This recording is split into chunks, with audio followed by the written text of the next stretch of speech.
परेशानी बात तनी मानी अपना में हर के दुख तनी जानी।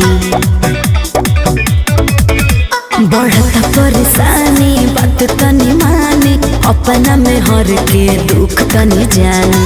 गरमी इतना ज्यादा बाटे रही पिया तनी हट के एसी तनी बेसी के सुताए रहने साथ के। एसी तनी बेसी के सुताए रहने साथ के।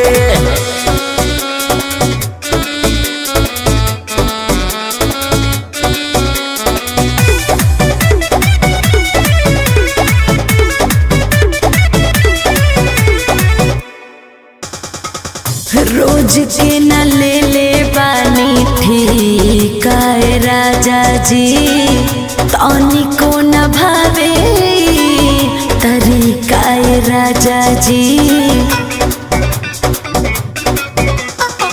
नींद नहीं आई जबले कोरा में न गईबू रात भर जागी अखिया ऐसे जे सतईबू। जनी करीब पिया किनारा चली करब अटके।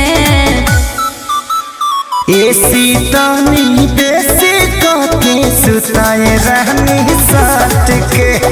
एसी तनी बेसी के सुताए रहने